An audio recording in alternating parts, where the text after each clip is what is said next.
Hi there. My name is Kaya Jackson, and I am with MBDA Export Center. Today we are joined with Brandy Ross of the Akana Group and Alex. Um, sorry, I might say your name wrong, but Tareko. And he is with the U.S. Commercial Service arm of the Mexico office. Um, just to give you a brief background on our MBDA export program. So we are based out in Mesa, Arizona, but we do our work nationally. We are underneath the National Center for American Indian Enterprise. If you have more questions, please feel free to find more information at our website at ncaied.org. But I'll let Alex introduce himself, and then Brandy can introduce herself, and then we'll go from there. Thank you so much, Kaya. Appreciate it. Once again, thank you, everyone. It's really an honor to be here. Thank you to our USAC, to our MBDA, and to the National Center for American Indian Enterprise Development for having us today. My name is Alex Tercero, and I'm a Mexico Desk Officer here at the U.S. Department of Commerce. Over to you, Brandy. Awesome. Thank you both for having me. OCO, G Jalagi Ani Dawado. Hello, everyone. I am a proud Cherokee citizen. My name is Brandy Ross, and I am the current Director of Business Development with the Iconic Group. And again, I'm just so grateful to be here. Thank you to the National Center for including us today. Right, awesome. Just quick housekeeping. If you guys have questions, feel free to put it in the chat box. Other than that, I believe we're ready to go. Let me pull up your PowerPoint. Let me see. All right, are you able to see the screen? Yes, I am. Thank you so much. Okay. Perfect. So yeah, so for today, I'm going to cover free trade agreements, discuss a little bit of what a free trade agreement is, and then go focus more on the USMCA, which is our new NAFTA agreement that covers the United States, Mexico, and Canada. Next slide, please. So for a bit of context, we have a definition here. A free trade agreement is an agreement between two or more countries where the countries agree on certain obligations that affect trade in goods and services and protections for investors and intellectual property rights, among other topics. And for the United States, one of the main goals of a free trade agreement is to reduce barriers for U.S. exports, particularly protecting U.S. interests competing abroad, making sure everything's fair and leveled, enhance rule of law in the foreign trade agreement country that we're engaged with.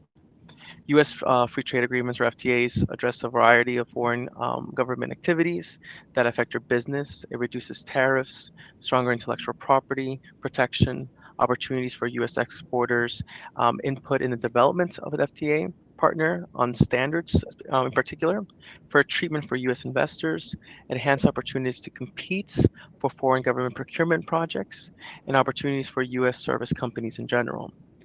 At the moment, we have 14 FTAs with 20 countries because as the USMCA covers multiple countries, there's a list here on the right, and there's continuing negotiation among other potential agreements, so that this number can change.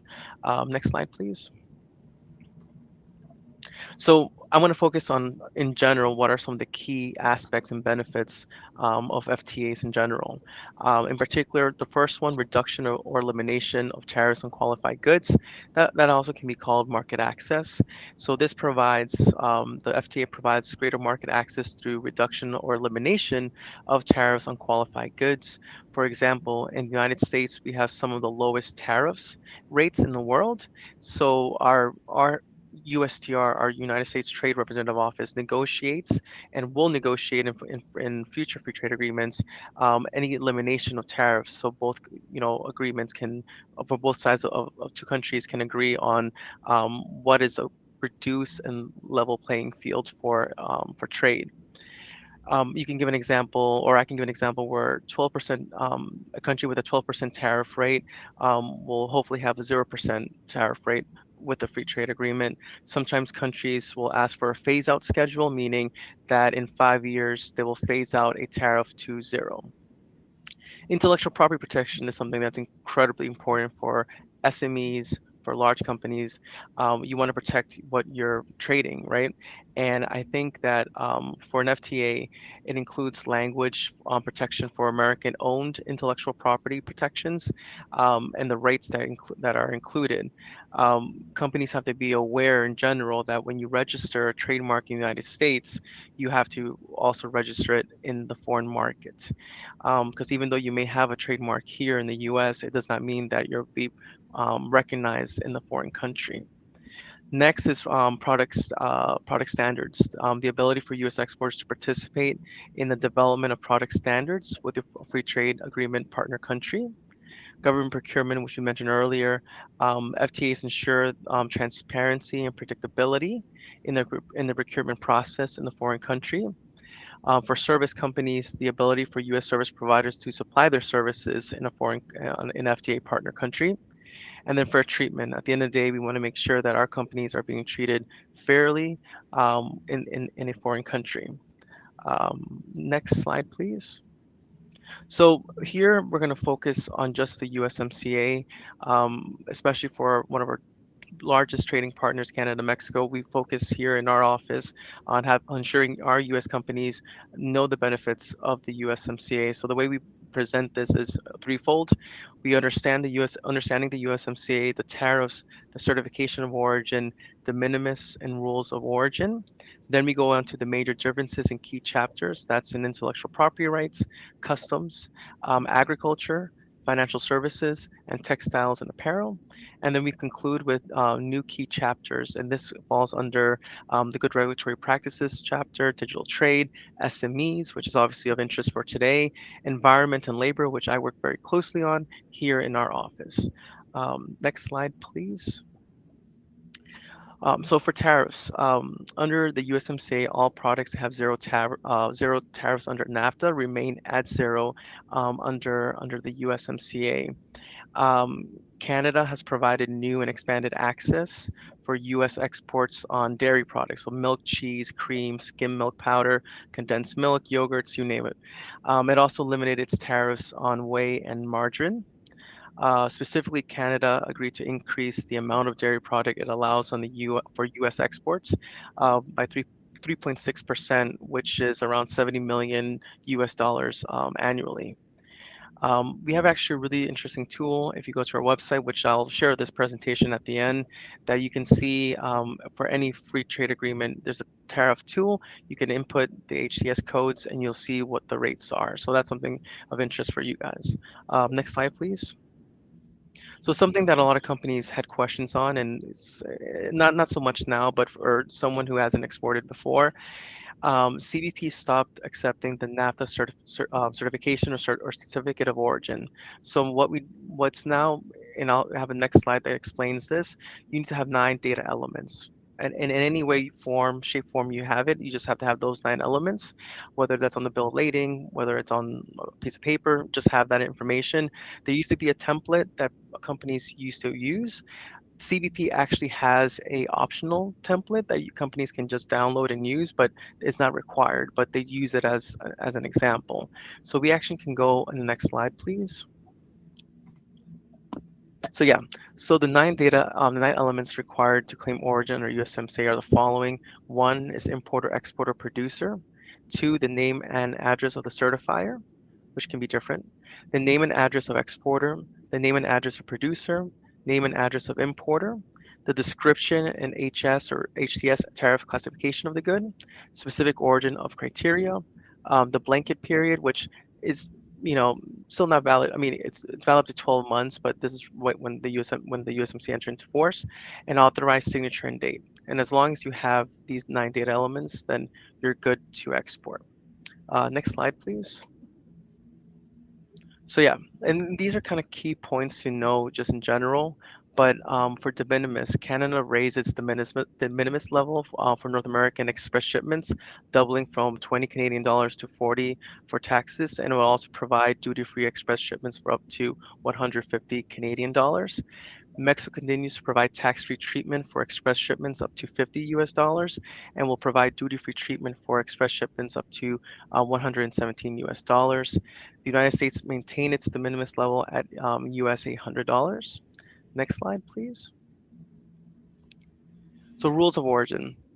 So for folks who are focused on the auto side, the USMCA also includes stronger rules of origin for industrial products that will increase regional content and help preserve North American manufacturing, specifically in auto and auto parts, chemicals, and steel-intensive products. There were minor changes to glass and fiber optics, but the rules essentially ensure that producers who use sufficient amounts of North American parts and materials receive preferential and tariff benefits.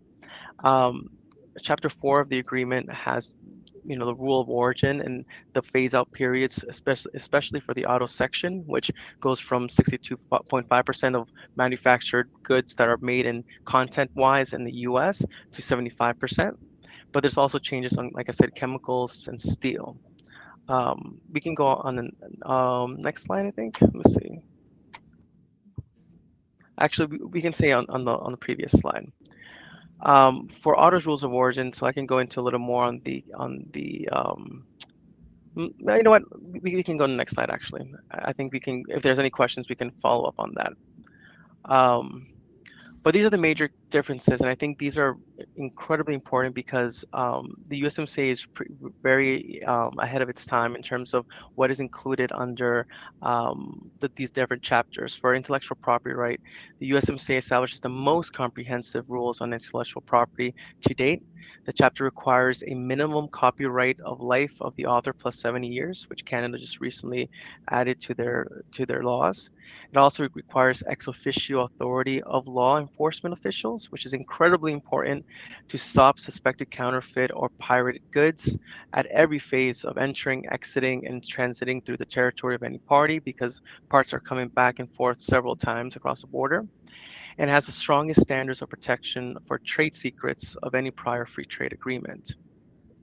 For customs and trade facilitation chapter, parties are required to publish information like import, export, and transit requirements, as well as fees, charges, and penalties on the internet on specific web pages. Customs administrations have new obligations to ensure fairness and integrity in customs work. For example, customs procedures must be consistent through all ports of entry. They just can't vary within the land side or on the ocean side. Under the customs chapter, express shipments are valued below 2,500 US dollars will benefit from reduced paperwork, unlike under NAFTA.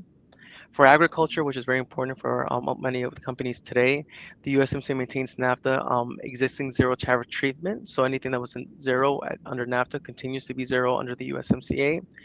As I mentioned, expanded entry into dairy market in Canada, and includes a number of other important upgrades in areas like agriculture, biotechnology, sanitary and phytosanitary measures.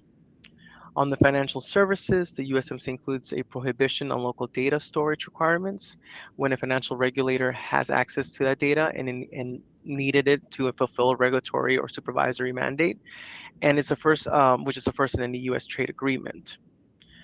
For textiles and apparel, it revises rules to incentivize the use of regional inputs, as I mentioned, higher increase of North American content. And the chapter has strong new textile-specific enforcement procedures to help prevent circumvention and fraud, which we can talk a little bit under the labor stuff. For advanced rulings, and when I spoke with my director and the team, she mentioned to emphasize the need for any company to get an advanced ruling ahead of time, and you can get it on our Customs and Border Patrol website, which I linked at the end of the presentation. But for those who may not know, an advanced ruling is a written document received from the Customs Authority from a USMCA country. It provides binding information on specific USMCA questions companies or stakeholders may have about future imports of the goods into Canada, Mexico, and the United States. The USMCA requires that advanced rulings be available on a free, publicly available website. So each of our customs branches, whether the US, Canada, Mexico, should have it on their website. I know Mexico does, and I'm sure Canada has it somewhere. And it requires rulings to be issued as soon as possible. Sometimes what happens that when a country asks or a company asks for an advanced ruling, it used to take a year or so, but now under USMCA, it cannot, there's no case can be more than 120 days after obtaining all, information that the agency required. So that's a big change. For GRPs or good regulatory practices, it's the first of its kind in any free trade agreement. It reduces and prevents non-tariff barriers, increased transparency, evidence-based decision making, and a whole of government internal coordination as well. Let me see here if I have any other slides. Oh, we can go to the next slide actually, because I have a little PowerPoint there. Great. For digital trade, especially with the changing environment, it prohibits the application of customs duty and other discriminatory measures on digital products distributed electronically, such as videos, software, games, music. It ensures that data can be transferred across borders, facilitates digital transactions by permitting the use of electronic authentication and signatures, and then it cracks down on data localization measures that some countries require companies to do. For SMEs, which is incredibly important, it's the first time that a free trade agreement includes a standalone chapter on SMEs. The chapter promotes cooperation between the parties. It establishes a committee, which our team here at Commerce also participates in, that works on ensuring that SMEs are aware of benefits and changing environments on trade. And then it launches this SME dialogue with stakeholders to ensure that SMEs continue to benefit from the agreement. So the next two chapters, environment and labor, I work very closely on. I sit on the interagency committees on. The Environment Committee is the first agreement that really obligates into the core of the agreement enforceable action on maintaining environment standards. There's obligations to combat trafficking in wildlife, timber, and fish. It strengthened its regulations on trafficking and law enforcement on that. It addresses issues on air quality and marine litter, and USTR, which is our negotiating agency in the U.S., it has funding for many projects, and if companies are uncertain about a certain area, there is funding for presentations so that the stakeholders, the community, the business community understands the environment chapter better. On the labor front, this has been a very active part of the USMCA chapter where there's a rapid response labor mechanism where if there's a union individual that sees potential violations in Mexico of labor rights, we come in and hear those cases and make decisions for Mexico to review. So this is a really key important, part of this free trade agreement. It wasn't included before, and essentially helps workers and workers' rights at the end of the day. Next slide, please. So something that our team here at Commerce worked really hard on is this SME-related tools export checklist, which when we share the presentation, the link is hyperlinked here.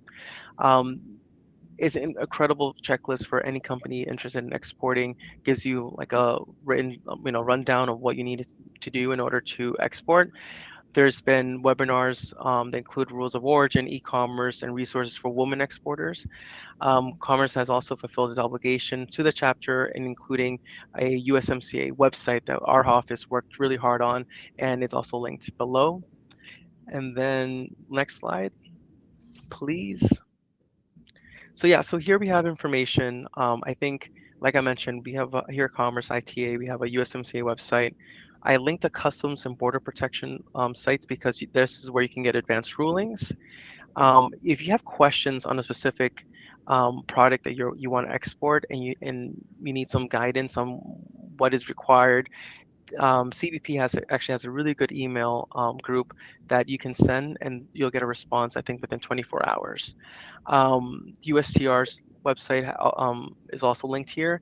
And for folks on agriculture who are exporting or thinking of exporting agricultural goods, I linked agriculture's or the USDA's Foreign Agriculture Service that handles agriculture goods. But last slide, here's my information. I'm more than happy to answer. Our team has Canada officers as well if you're interested in exporting to Canada. As I mentioned earlier to Brandy and Kaya, I'm also Indigenous, so this group is also very special to me. So I'm happy to answer any questions as well. So thank you.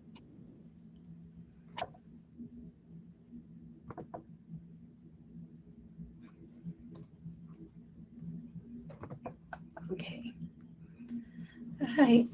Let me see where we're at with the questions really quick. If we have any, we are good. So we'll move on to Brandy's portion. Let me see. Fabulous. Alex, thank you so much for having all of those details. That truly is a remarkable presentation that you just gave. And I'm so excited to kind of touch on a lot of your bits and pieces of information. So as I mentioned earlier, I'm the Director of Business Development for the Akana Group. And here it kind of gives a brief rundown of my contact information as well as the meaning of Akana.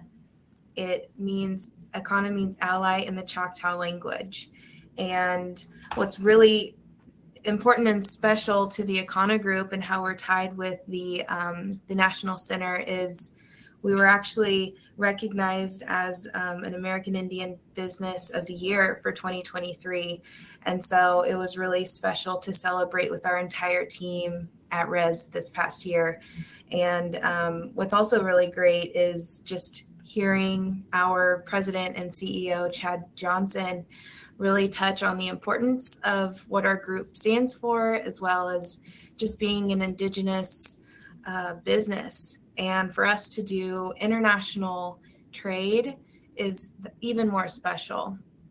Kaya, next slide, please. So this is kind of what I really want to touch on is just a story. So I don't have too much of details like Alex did, but I really want to highlight the Akana Group, and it's kind of an umbrella of 7 companies. And what's really awesome to tie in with that is we are forward thinking as well as honoring our past of the past 7 generations, as well as looking forward into our next 7. So with the Akana Group and our 7 companies, I'm really just going to highlight 3 of them that really deal with our international trade and utilizing these free trade agreements. So Akana Itatoba is our Australian-based company and organization. And what's a really awesome fact about that is we're the first 100% Native American Native-owned organization to incorporate in Australia. So it's a huge deal. I actually got to visit Australia last month, and we met with the American Chamber of Commerce in Australia, and we went to the annual meeting, and it was just really beautiful how we were celebrated and accepted. Because if you aren't familiar with Australia and their Aboriginal and Torres Strait businesses, they tie in so well with American Indian business. There's just so many similarities, and it's really easy for us to do business. We actually have a joint venture with an Aboriginal mining company. Shout out to the Ruska Brothers and Ruska Group for really welcoming us and joining arms together in doing business and trade. So with that, Akana Equipment is who we're primarily known for. We provide heavy machinery and equipment to tribal nations, government agencies, Native business, and again, tying it back to our relationship with Australia, since there's a free trade agreement there, it was even easier to make those business transactions. And then looping it down into Aitatoba, trade logistics. Let me also explain.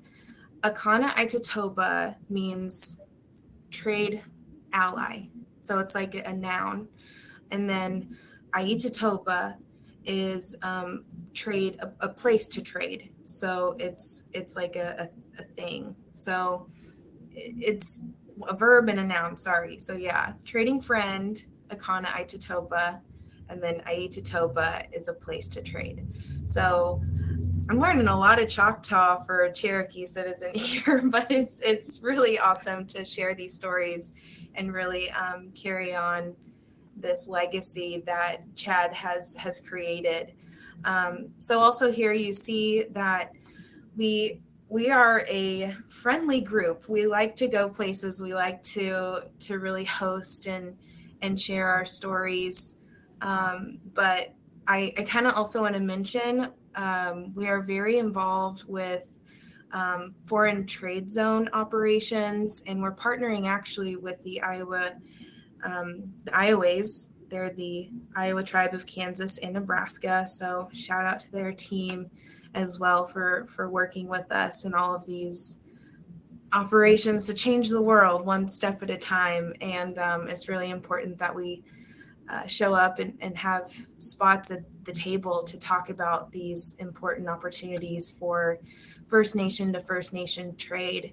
When you look back at it, we've been trading for millennia. We just weren't using HTS codes and certificates of origin. It was all based on what we valued at the time and what we needed at the time, and how it was a win-win, zero-sum game for trade. So it's really a beautiful time for us to again recognize the past 7 generations and looking forward to the future 7. So, I also want to just highlight the cute little traveling tractor that you can see here on your, well, it's my left or right. I'm confused because some of it's backwards.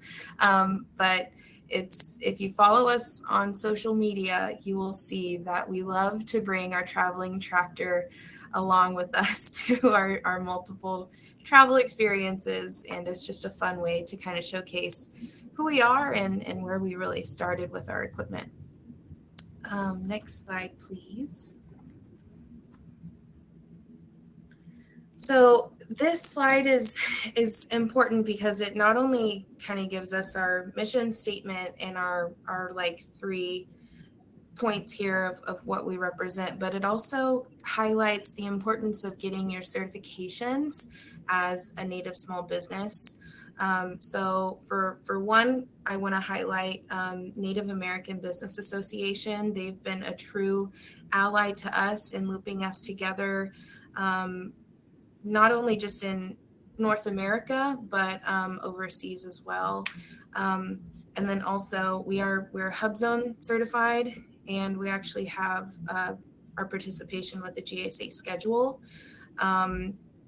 Of course, here you can see that there's the Buy Indian Act. That's really important for government government contracting, MBE, ISBE as well. But ultimately, that what's not listed on here is like our TARO certifications and CISO certification. If you are hiring your brother, sister, uncle, cousin, it's important as a Native business to showcase that you are employing other Natives as well. And again, that's important showcasing when you're exporting as well, because again, Australia, it's kind of the same, going hand in hand, where they really value that minority spend or just economic development.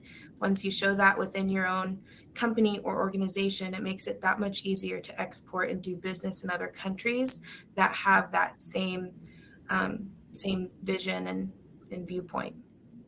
So next slide, please. And that's kind of all I really had. I wanted to share this slide specifically so you can see again, we are headquartered in Houston, Texas. I wanted to point out with that, there have been multiple disparity studies when you're talking about importing or exporting as a minority business. And for an Indigenous, Native-owned business, it's super important to show up and have a seat at that table and talk about your struggles or the issues that you find importing or exporting specifically. And for us, during that last disparity study that I was a part of last week, the organization that was surveying actually didn't know the difference between a tribally owned business, a business owned by the tribal nation, and then a Native owned business, which if you're familiar, it is very important to differentiate those two aspects. So please, if anything that you can take away from this webinar and these conversations is the fact that showing up and talking about your company, your business, and what you plan to do, it's important to share, specifically with these agencies and organizations that are trying to help make it easier. So I highly suggest that you definitely keep in touch with the National Center and the NBDA Export Program to see where those opportunities may lie, and share your story. It's always important to share your story and where you came from and come from, but ultimately where you want to go, and who you want to be and become. So thank you all so much. Yakoki, Wado. I'm open for questions or comments. Okay, so let's see if we have some happening. If you guys have questions, feel free to put it in the chat box, but I have some questions. Alex, you went over the Mexico and Canada trade agreements. How are those similar to the other trade agreements the U.S. has with other nations worldwide? No, good question. So doing research, and apologies if there's another voice. I'm in the office. Compared to other agreements, the USMCA, even from the beginning when NAFTA was first passed, had some of the most innovative parts of the agreement than any other, international agreement at that time. For instance, in intellectual property right protections, NAFTA pretty much set the standard to have intellectual property rights with, an agreement between or among three countries. So, for instance, when it comes to intellectual property, so patents, trademarks, copyright, things that your company should and have here in the US, it's important to understand that in a free trade agreement, it's not that a country has to accept everything, but there's an agreement that they should. It sets a minimum standard for something. And as I mentioned here, if your company is registering a trademark here in the US, they need to register a trademark in the country that they're exporting and having a free trade agreement with.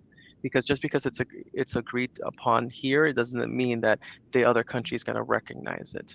When it comes to labor and environment, for instance, the USMCA, before the other free trade agreements, has chapters that are completely focused on those, and for SMEs as well. So it includes those very important topics into the agreement. For the environment, both Mexico, Canada, and the U.S., there's violations on potential, hazardous or, for instance, let's say fishing. There could be overfishing in a certain region. The USMCA is there to help regulate that, because everyone's affected by it, right? It's not only the fishermen, but also the animals and the marine life that live in that water as well. For labor, as I mentioned, no other agreement before that had an agreement that included specific mechanisms to address violations for workers. Under the USMCA, any union in Mexico and because a lot of the work that's done, there's maquiladora, which are like facilities that make textiles or parts to an automotive vehicle.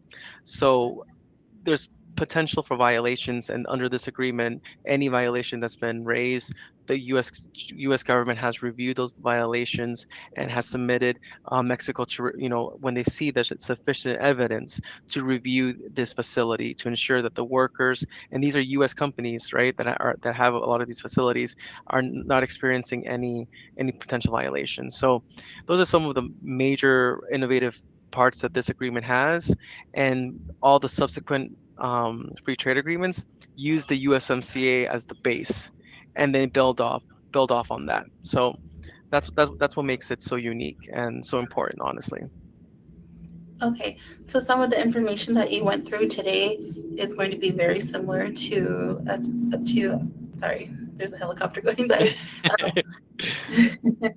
So some of the stuff that you had stated today about the the Mexico-Canada trade agreements, is that's similar to other trade agreements we have, like Yeah, with exactly. Australia? Yeah, the Okay. subsequent, the ones are the more recent one, and the CAFTA was renegotiated, I believe, and the later ones, definitely. So like after a certain amount of time, there's authority for Congress to go and renegotiate a free trade agreement. So they build off on the USMCA, on the NAFTA, and use that as a model for any other agreements. Yes. Okay. Okay. Brandy, how did the Akana Group first start getting into the Australian market, and how did you guys start utilizing the trade agreement? So that's a great question. Thank you so much for that. Ultimately, it started, I'm sure it started with government contracting work, but this really took off during a trade mission to Australia, where we wanted to highlight First Nation to First Nation opportunities to trade and to do business together. So it kind of really also started during COVID when I believe Chad Johnson and the Native American Business Association welcomed Benson Saulo as the Australian General Consulate in Houston. He was the first Aboriginal to sit in that seat, and it was really important to share our Native American stories with him as he was being, welcomed to the U.S.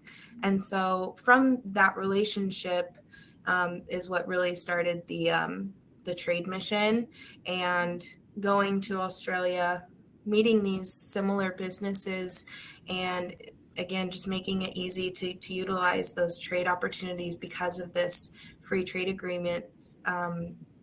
It was just simple, and it's kind of serendipitous how it all worked out. But ultimately, doing a lot of research as well, because it depends on, again, what your company provides and where the opportunity lies in different areas. So yeah, that's kind of how we got started. But yeah, a lot of our business and past performance comes from government contracts and agencies such as USDA, Department of State, Department of Defense. Yeah, it's a lot to look back on over the past decade. So it's just truly awesome to be a part of. I'm grateful to be a part of the team. Does you mentioned the Akana Group works closely with the Iowa Tribe of Nebraska and Kansas, Nebraska. Do you guys do work with any other tribes? Because Absolutely. that's through a free trade zone, right? Yep. So they have been approved for a free trade zone, foreign trade zone on the Missouri side of their reservation. But ultimately, we work with all 574, I believe, federally recognized tribes. But we don't partner with all of them because we just don't have the capability to. But of course, we'll work with any tribe that would like help understanding their equipment needs. Or we're also, again, Akana means ally, and we're happy to connect anyone within our networking circles. That's also a lot of what we do is we introduce like-minded leaders that just haven't had the opportunity to meet, or we really bring people together to talk about different opportunities or issues. Specifically, what I wanted to highlight with the USMCA is Article 3. And we discovered this through some of the First Nation, it was the Canadian Council for Aboriginal Business. It's an organization in Canada, and they wanted to discuss issues within Indigenous foods. So, for example, wild rice is grown in the Great Lakes on both sides of the border, But since there's no definitive harmonizing HTS code in association with it, it gets stuck at the border. And it seems silly again to think that we've been trading for forever, and it's just we haven't had a label to a lot of our products. And so we need to, as Indigenous business producers, whatever you might have in relation to this, it's important to highlight these issues. One really great organization that we've been working with is NASCO, which is the North American Strategy for Competitiveness. And they have been really helpful trying to give us a platform to speak these truths and these experiences. So I highly recommend that, again, show up, take your seat at the table, and share your stories. Awesome. Thank you so much for that. Let me check the chat. I don't see any other questions in here, but just for any takeaway, or we'll start with Alex. If there's one thing that you want our audience to know today about any of the trade agreements, or specifically with the Mexico-Canada agreement, what would that be? Yes. If one word of, I guess, advice is that we're here, the Office of North America, which covers Canada and Mexico. We're here for SMEs. We're here for any company that is exporting and has any issues with either country with their goods. We have our, besides having our MBDA, which is also under commerce, we have our UZX. I believe that some of our colleagues are on this call. They're a great resource for any company, thinking of exporting or has any issues with exporting. Definitely reach out to them. I'll shout out Leandro, who I think is on here.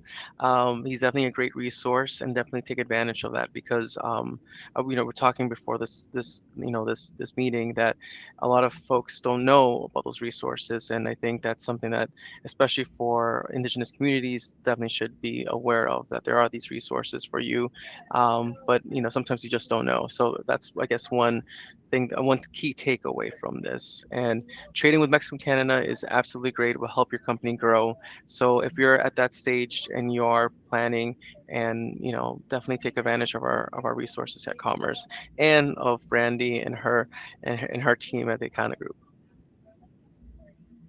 All right, awesome. Just kind of a quick interlude there, real quick. Yes, U.S. Commercial Services is one of our resource partners that we utilize very much. They are in all the major cities of the U.S. and I think in over 100 countries. And I believe so, in over 100 countries. So big resource. Other folks to reach out to for resources include SBA. SBA offers a STEP grant program for those who are looking to export or are currently exporting, and that ranges from state to state. So you can look at SBA's website for more information on that. You can reach out to me and I can forward you information depending on which state you're in. Other partners we have, Ex-Im Bank. So when it comes to access to capital for exporting, that's another option as well. Small business development centers, they focus on startups of businesses, but now they offer exporting component as well. So just a few more extra resources. But Brandy, now's your time. If you could give one last tidbit of advice for our audience today. Absolutely. I'm just going to kind of lean into what we've done for the Icana Group specifically.